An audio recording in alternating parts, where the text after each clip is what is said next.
Hey everybody, welcome to Strength Hammer channel where we're continuing to talk Old World because I am excited, and I'm sure you are too if you're tuning in and watching this here.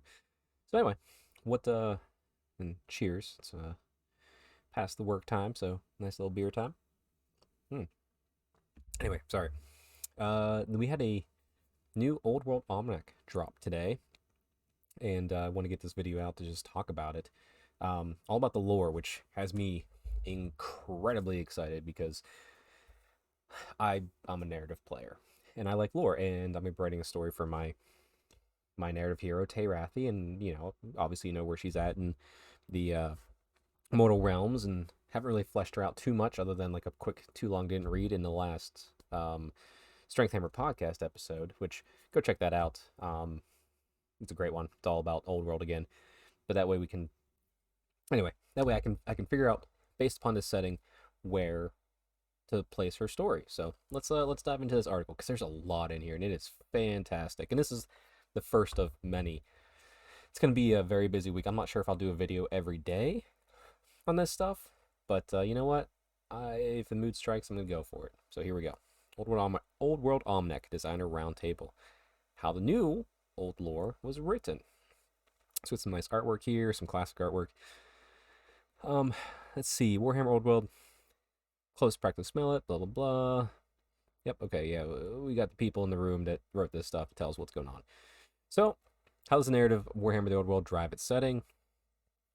Origin story of the Apocalypse, because obviously this is pre-end times, pre-8th edition, that general setting. Across the decades, Warhammer Panty battles covered Karl Franz, Archaon, and the end times.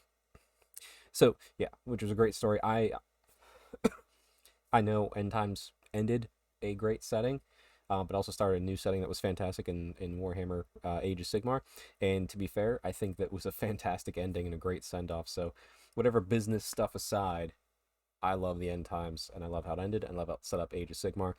But I'm also glad we're going farther back now, that we can see what was happening in this time. That was, we had ideas about, but never anything fully hard set as far as outside of major, points in time. Like, what's the nuances? What's the little things happening that we don't know about? Early question for them: what was the Horus Heresy moment? I like that. I mean, you can relate a lot to this to Horus Heresy. Specialist box games. It is the creation of the Age of Sigmar, essentially. So what was the Siege of Terra? The Siege of Terra moment. Conclusion was the destruction of Prague and Siege of Kislev, where the pivotal rise of Azov, which I want to see him come in at some point, but I don't want to see him come in too soon. I don't want to rush to that story at this time. But anyway, Azov represented the true reason or true return of the chaos of the old world, which makes sense. I guess it kind of plays into why demons aren't around right now, because chaos isn't rising. Oh, ever since days Sigmar, mighty champions chaos have risen, and they get beaten down. Last one, prior to Cool, was possessed by Be'lakor and destroyed. Nice to see Be'lakor mentioned here. I am curious if we will see Be'lakor ever return, and will it be the old model or the new model? We will find out. Anyway, yeah. So he was defeated at Kislev, but while nations of the old world think that means chaos has been driven back, really is it's just a tipping point. So once Cool comes out, it's when all rain and hell breaks loose. And to be fair, who knows if this is going to be working towards that? If that's we'll get. I mean, we probably narrative wise won't get demons back in the story until we go past that point. I don't, and I think it's mentioned somewhere in here. We'll see when we get there, but I don't think they're going to take a pure linear path towards the end times, which is kind of cool to see. Like, we can go around it. This is just the general time. So how imminent are these events? Like the destruction of Kislev and all that sort of stuff, or when he was defeated at Kislev. Sorry. And then the destruction of Prague. Let's see, the date in the rulebook is 2276. A few decades before the Great War Against Chaos really kicks off. 2276 is the year Cetra invades the Border Princes. So that's why we have that book, the two boxes, and the setting kicking off with that. That makes sense. It's a pretty big point, I guess, in the story for these two armies. Plus, it's a good reason to bring back these two wonderful armies that aren't in existence, unless you play Flesh Eater Courts. And then maybe Ossiarch Bone Reapers. Like a little type thing. But anyway, moving on. So how much of this setting was created, especially for the old world, and how much of it was already established in past books? I do like this because essentially it just says that, hey, they didn't plan for any of this. They just chose the setting. 'Cause, I mean, to be fair, there's lots of room to work with. It's a nice peaceful time period. It's a good starting point. It's far enough away from the end times that we can play around a little bit. It does talk about how, like the setting is the old world, so Skaven aren't around. They're doing their Civil War, although I think it's near the end of the Civil War, maybe in like a couple decades. I'm not exactly sure that timeline. I'll have to dig out my Skaven book and find out. But that's why they become folklore and all that. And then obviously here's the armies again. The only complaint as a elf player is I'd look back in the old books to see what were the dark elves doing, because obviously we have wood elves and high elves in here. I also play dwarves, which is great, but like, what were the dark elves doing? They were raiding all around the world.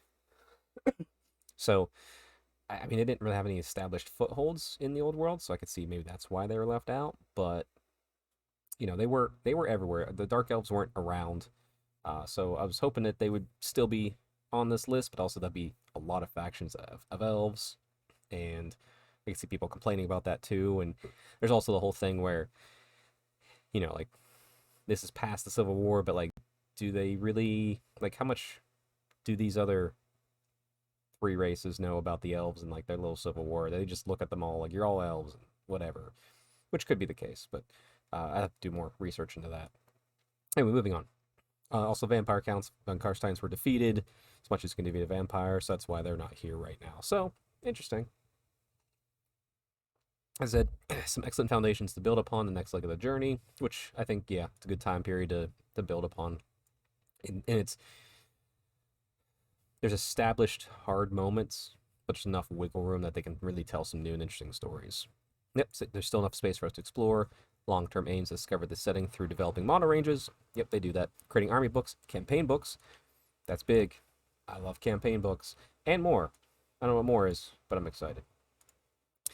Treating it as a whole playground of time that we can explore. We might do some of that sequentially.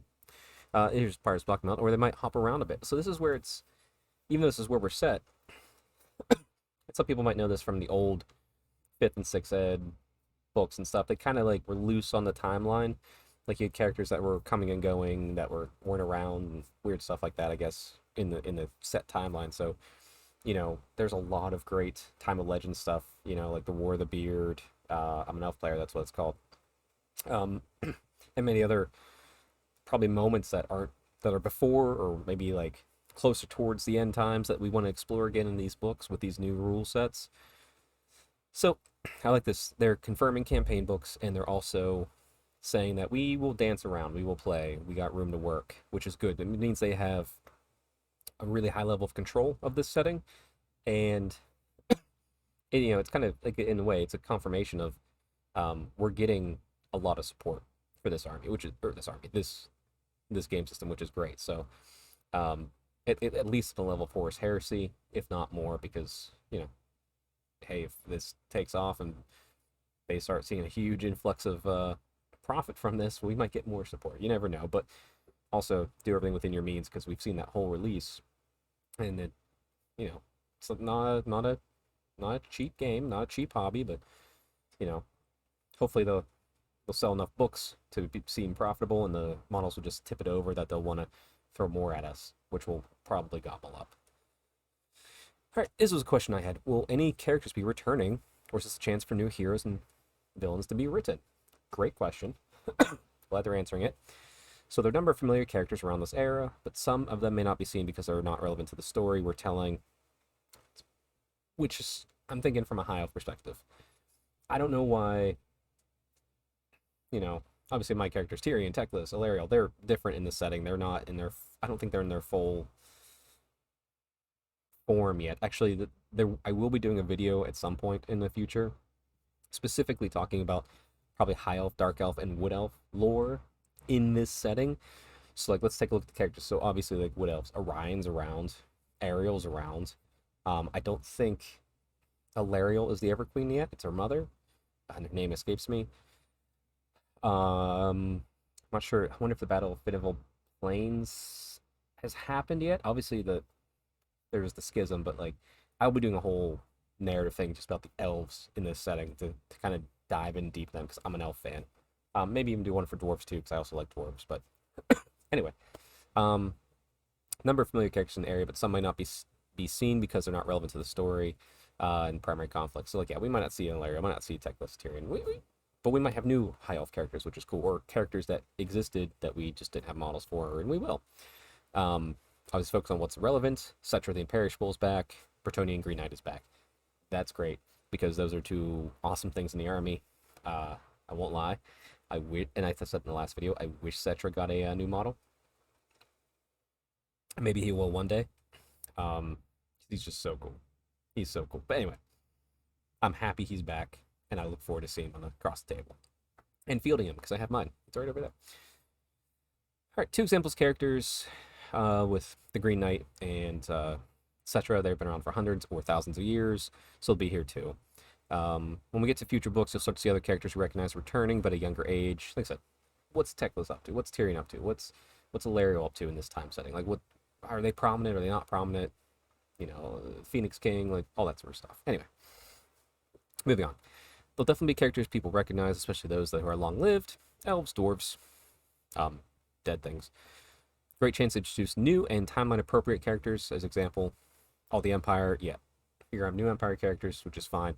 I do want to see new Elf characters, just that we didn't see before, just so I can get attached to them.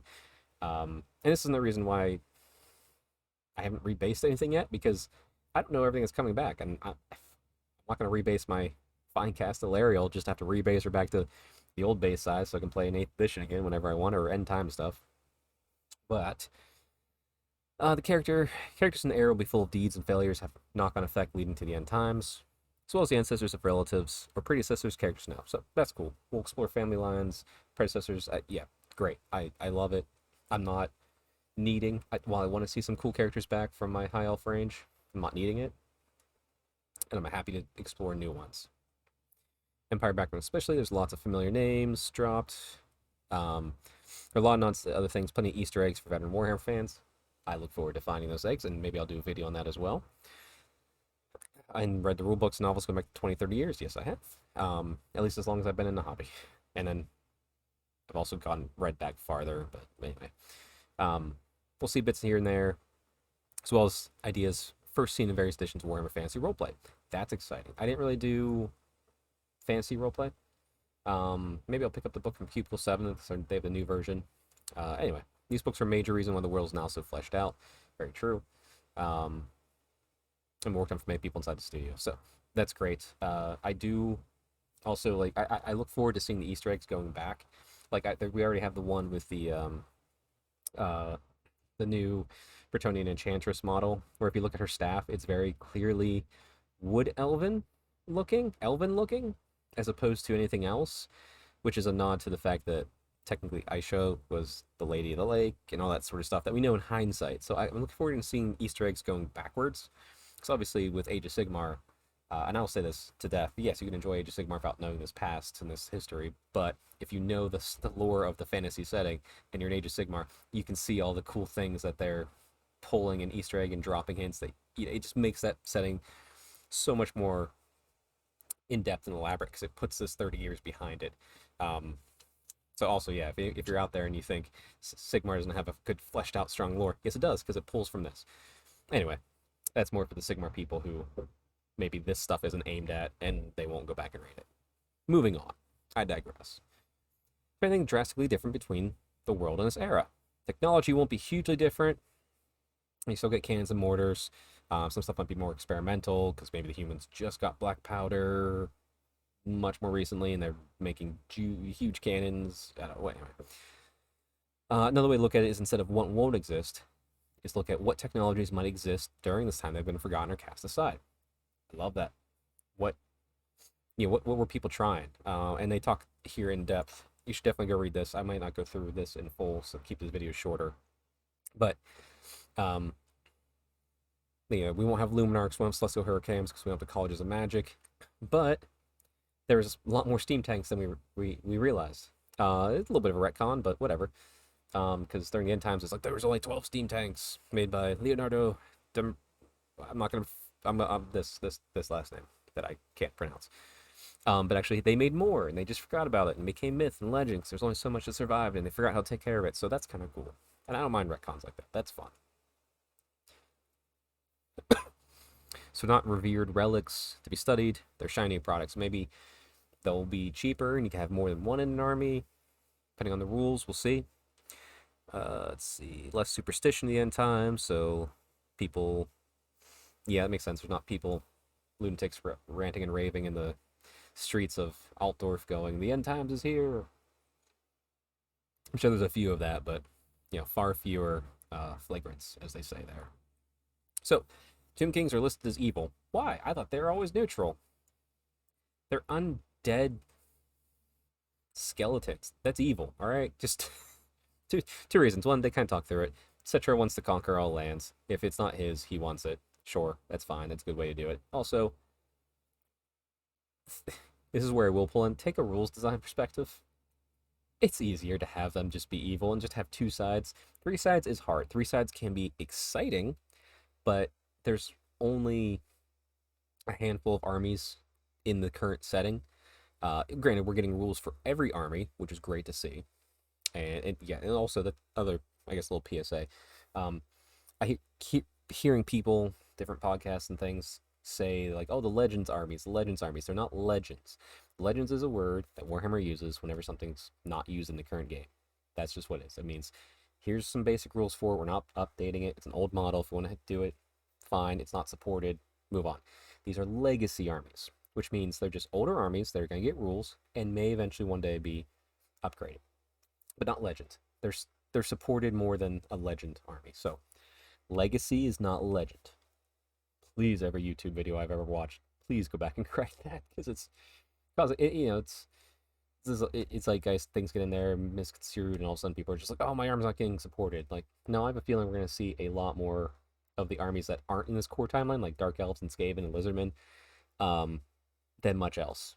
Like it'd go to a tournament, whether not say rules, but just because that's what fan favorites were. Anyway, yes, and if we ever get more armies fully supported with arcane journals, maybe Tomb Kings will go neutral and we'll have a third neutral faction. Till then, good and evil. Let's keep it simple. Not trying to do any shades of gray. Just talking more about Citra. Good stuff there.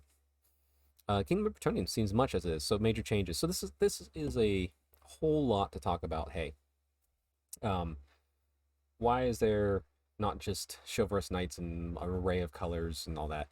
Talking about like how there's the kingdoms and the dukes, and you'll still have those, like where each knight's an individual full heraldry, but there's also going to be armies established by dukes and such, so they'll wear his armor, even though you can go and put their own heraldry on it. They'll wear his color. That's great. Makes it nice and easy. So that way you have the option to do the old style or a new, more uniform style, which both look good, honestly. Like, I wasn't a Bretonnian player, and I've seen the Bretonnian armies forever, and they look great in the old setting, but I do like the combined look too, where they're all wearing the same colors with their own unique heraldries mixed on top as far as like the symbols. Let's see. And by the way, I think this is an old piece, but I just love it. I don't remember seeing it ever. So it's just a cool piece. Like someone threw, and here's the thing, I want to know which person threw this beastman's head down, because he's shocked at it. He's telling them to hold back, and everyone else like has their swords and like it's like a curse or whatever. It's like, wouldn't one of these guys have to have thrown it, or is it someone off screen that threw it and it's a shock and surprise? I don't know. Who knows? All right. Yep. To talk more about the heraldry, which boom, that looks good. I kind of like the blue and black, if I'm honest. I just like that style overall. So I'm not saying I'm doing Bretonnians. Still trying to figure it out. A few days left, but yeah, here we are. All right. Every faction, we're continuing to adhere to foundational elements established in written lore over the years. Bretonnian knights aren't going to start carrying guns. That's dishonorable. But we are exploring the idea of outcasts and exiled Bretonnian knights, however. They might be willing to bend the rules of chivalry more. Kind of talks in, and is how it works in the Allies. Like, you'll never see a Bretonnian firing a cannon or black powder. It's dishonorable. But if they're not doing it, and there's a some mercenaries, some allies that are, help them overcome a horde of beastmen to seize the day. They're not sacrificing their honor to do that. They're getting the less honorable people to do that for them. So it's bending the rules, and that's fine. It doesn't bother me. Some people might be upset about it, but oh well. All right. Anyway, that is the fun part. Thanks. That was fascinating. We'll be back tomorrow with a chat about design, both on miniatures and graphics. So I have a feeling we're getting pre-orders this weekend, so we're going to get a new article probably every day. Yep, roundtable design. So maybe we'll see a video from me every day this week. But for now, we'll end it here. So there's just general thoughts on a quick read through this. Well, I read through it and then a quick talk through on it. Definitely go read it yourself. Also check out this gameplay trailer. That was kind of fun to see when they released that. I was hoping it was a little longer, but oh well. I will be watching maybe tonight the if it's up, the Warhammer Plus game that they put it through, to see if there's any rules I can glean from that. I will obviously won't share pictures from that, but I'll take notes, and I'll maybe talk about that on an episode here this week, if not on the podcast Thursday. Anyway, I hope you all enjoyed this. Look forward to the old world coming out here real soon, and until next time, stay Stormcast strong and happy hobbying, everybody.